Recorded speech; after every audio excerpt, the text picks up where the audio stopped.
Welcome back everybody. We're playing Mage Night, the board game. We've just started day 2. Dummy players going first. 1, 2, 3.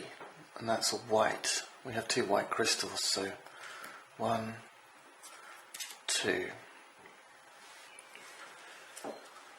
Alright, I've got a pretty good idea about what I want to do this turn. I want to recruit some units. I want to do some movement. I want to do some exploring. So the first thing I'm going to do is I'm going to use this spell, Winds of Wind. This is the daytime spell. When I play this, spend 1 to 5 move points and move 1 revealed space on the map for each. So I'm going to pay this white mana from this Mana Steel tactic card for this one. I could use this, there is a white mana in the source, but I want to use the mana from the source for something else this turn, so I've used this now. And I'm going to create 2 movement with a simple march. And with that spell and with my 2 movement, I can just fly over here to the monastery. And then I'm going to use my daily skill, and it's daytime now, so it's +2 move. And I'm going to use that to explore and reveal a new tile. And this is going to be a core tile now. No city. I'm going to place this here. On this new tile we have a monastery, so we're going to have to reveal a new action, advanced action for the unit offer. And we have these new things. This is a tomb, and this is a spawning ground. And like the dungeon, these are places where you can go and find monsters and find all, get all sorts of rewards and treasures and so on. So good places to go exploring and trying to increase your fame and level up. Let's reveal a new advanced action for the monastery and place it in the unit offer. And for revealing that tile, my fame goes up by 1. We're now on 20. For the last part of my turn, what I'd like to do is recruit some more units. Because now I'm here at this monastery, I can recruit units from monasteries. This is the unit I'm interested in, this Northern Monks. And you can see it has the monastery symbol here. So I can recruit this guy, and it costs 7 influence. So I need to generate 7 influence. And I can do this using Threaten.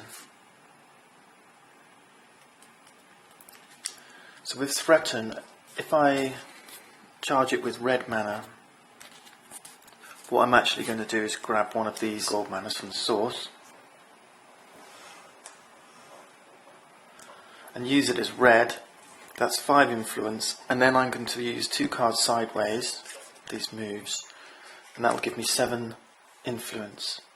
And with that 7 influence now, I can take these Northern Monks from the unit offer. And I think that's the end of my turn now, so I'll re-roll the mana for the source. A red and a blue. Clear away my discards. Reset my actions for skills for next turn, and draw back up to 5 cards.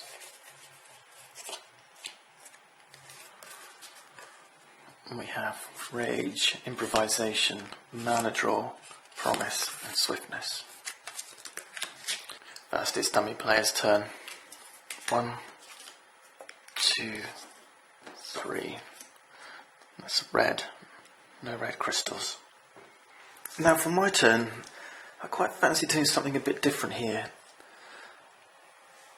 I need to go and travel and get another core tile out, because, remember my aim is to try and find the city, and I've used my travel spell. Maybe that was a bit silly, but okay.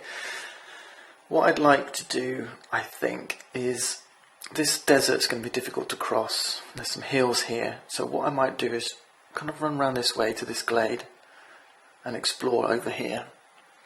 And along the way, I might just do a little bit of exploring down this dungeon and see what I find. To get to that dungeon, which is on the plains, I need 2 movement, and I can do that real simple without using any cards, and I can save my cards for fighting any monsters I may find. With my 2 movement, I'm going to travel here, and my action this turn, I'm going to explore the dungeon. While unconquered, it says I can enter the dungeon as an action for the turn. I have to reveal a brown enemy token and fight it. It says night rules apply, so I'm down underground. And units cannot be used.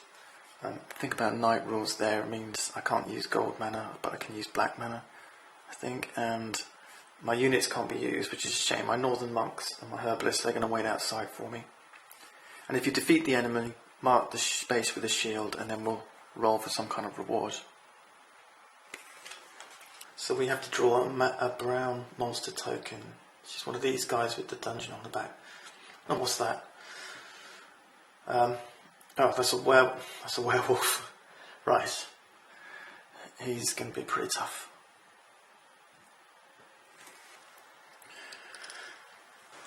One thing to note is this werewolf has swiftness, which is this kind of bird-like icon here. I need to block 14.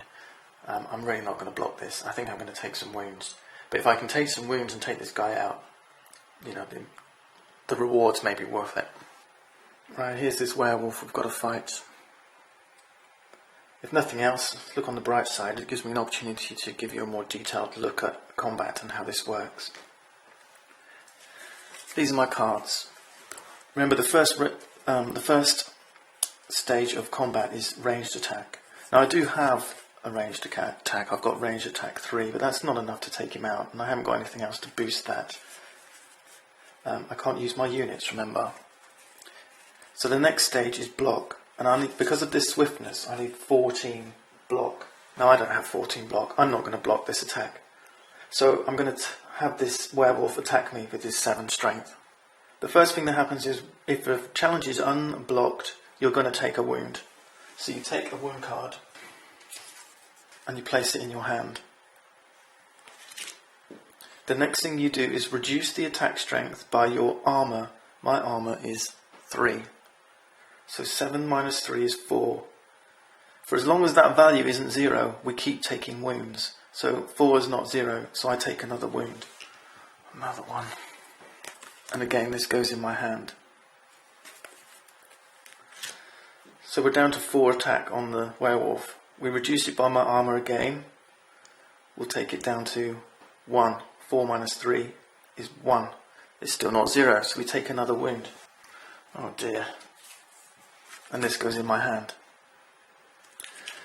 The werewolf's left with 1 attack left still. We reduce it by my armour.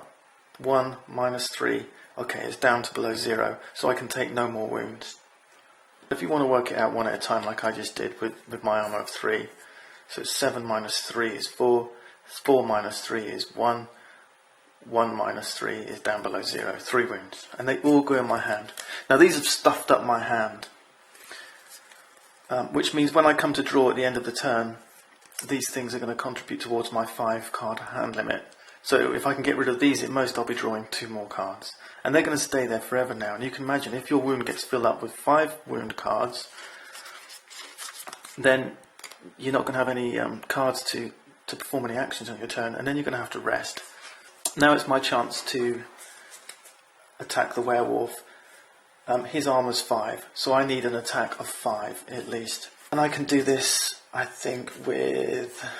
let's see... well, I can use Rage for attack 2, and then I'll use Swiftness,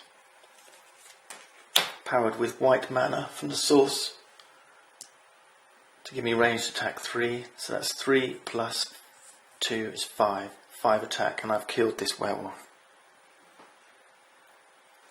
So this werewolf gets discarded, and he gives me 5 fame.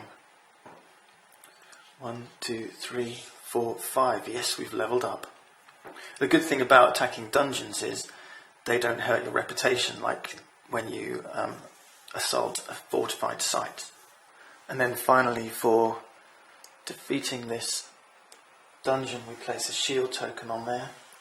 And then we have to roll a spare mana dice to determine what our reward is going to be.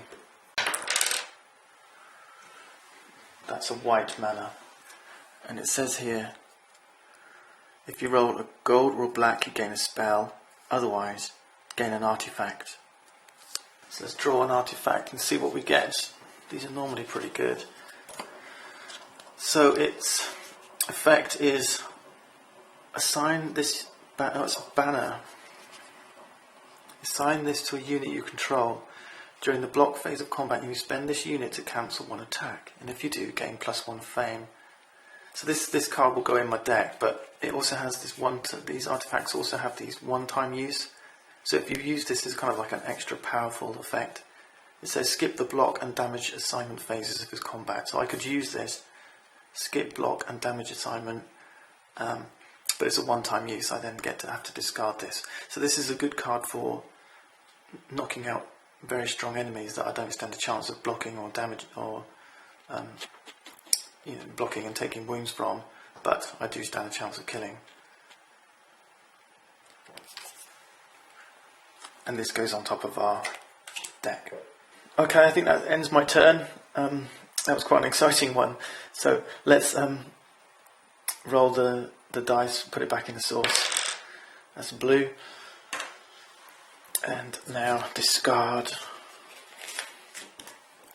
And we get to level up because we're now on Fame 25. This is an easy level up. We've now got to level 5. So we take this level token and turn it into a command token, and now our armor stays at 3, but our hand limit's gone up to 6, which is pretty good because we've got tons of wounds at the moment. Now as it goes, we've already got 6 cards in our hand. Because of these 3 wounds, we can't take any more cards even though our hand limit's gone up. Those 3 wounds have filled my hand, so I can't draw any more cards for the end of this turn. One quick thing before we go. On my last turn I used swiftness and rage to generate 5 attack. I could have actually used my daily skill. I often forget to use these, I think because they're not held in your hand, but I could have kept hold of rage for this turn, but I can't revert, even though there's the rules of reverting, because I've revealed a new piece of information, and that was the artifact I drew. So, alright, next time I won't make the same mistake again. Keep an eye on your skills. I could have used that instead of a card. Right, let's see what we're going to do this turn.